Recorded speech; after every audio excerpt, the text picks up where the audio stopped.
तो हमें अपनी खेती का भी ध्यान रखना जरूरी है। तो जब ब्लड टेस्ट आदमी करवाता है तो उसकी रिपोर्ट आती है कि कौन सी चीज की कमी है, वही उसे ट्रीटमेंट किया जाएगा और वो सही हो जाता है। हुआ क्या, बहुत लंबे अंतराल से हम लोग खेती करते चले आ रहे हैं और हम लोग खेती पे ये ध्यान नहीं दे रहे कि हमें अपनी जमीन में किस तत्व की कमी है, कौन से तत्व की हमें आवश्यकता है, कोई ध्यान नहीं दे रहा।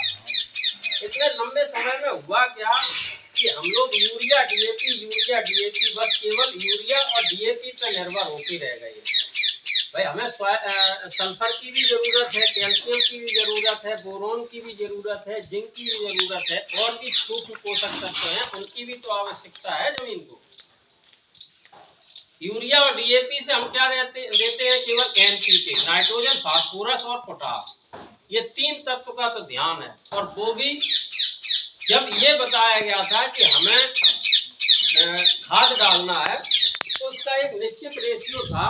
उसमें नॉर्मल कंडीशन में 120 किलो नाइट्रोजन देना था, 60 किलो पोटास देना था और 40 किलो फास्फोरस देना था 1 हेक्टेयर में।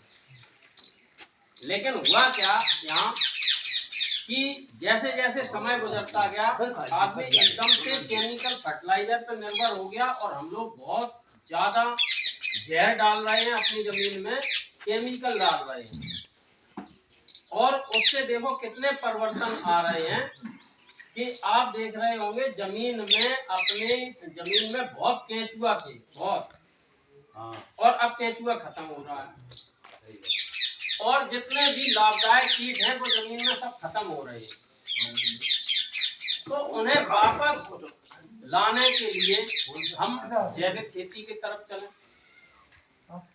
और हमें सबसे पहला बिंदु है कि हम ये जान लें कि हमारी जमीन में कौन कौन से तत्व कम हो रहे हैं। तो उसके लिए एक योजना है और पूरे गांव में जितने लोगों के खेत हैं हम उन्हें थैली उपलब्ध करवाएंगे और आपकी इतनी जिम्मेदारी है कि आप जो है उस थैली में सॉइल सैंपल, एक मृदा जो है सैंपल लेके आए और आप रख दें। उसमें अपना नाम, पिता का नाम, मोबाइल नंबर और आधार नंबर, 4 चीजें याद रहेंगी। नाम लिखना है, नाम के साथ पिता का नाम और आधार नंबर और मोबाइल नंबर, ये लिख के उसमें रख दें। सैंपल कैसे लेंगे वो हम अभी बता देंगे आपको, कोई चीज नहीं देंगे। याद हो तो डाल दो। ऐसा है, अगर आपको याद है तो डाल दो। होता क्या है कि हमने मतलब ये देखा है कि अभी हम कहें कि सब लोग अपना उसमें खसरा नंबर डालने में, तो 90% ऐसे लोग हैं जिन्हें खसरा नंबर याद नहीं है, जो बिल्कुल सही बात है। तो जब हम लोग बैठेंगे तो हम नेट से निकाल लेंगे, नाम डालेंगे, वैसे उसमें खसरा नंबर आ जाता है। तो उसमें बहुत ध्यान देने की जरूरत नहीं, आधार नंबर निश्चित देना है क्योंकि बिना आधार के वो पोर्टल पर नहीं चलता है। तो अब इसमें देखो होता क्या, अभी हम हनुमंतपुरा में खड़े थे तो हनुमंतपुरा में हमने कहा गवर्नमेंट की तरफ से निःशुल्क है तो उसे करवा ले। तो एक लोग जो है अपने चले गए, बोले क्या करें हैं करवाए तो ऐसा मत करो, ये आपके लिए है और उसका उपयोग करो। सरकारी डिपार्टमेंट आप लोगों के लिए है, जो भी योजना है उसका पूर्ण तरीके से लाभ लो। तो आप जो है अभी हम लोग थैली दे देंगे।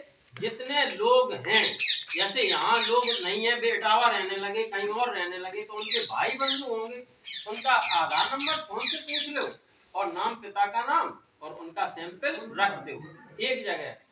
कल आप ले लेना, कुछ लोग आज जमा कर दें, कुछ लोग कल जमा कर दें, 2 दिन का टाइम दे देंगे, वो कलेक्ट हो जाएंगे एक जगह और यहाँ से सीधे इटावा मृदा प्रयोगशाला में भेज देंगे। तो वहाँ टेस्ट हो जाएगा और कम से कम उसका एक वो बन जाएगा रिपोर्ट कार्ड।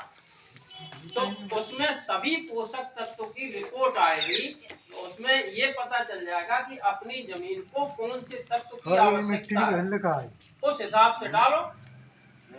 ठीक है, अब इसमें कहीं कोई कंफ्यूजन हो तो बताओ, हम बता दें सैंपल लेना कैसे।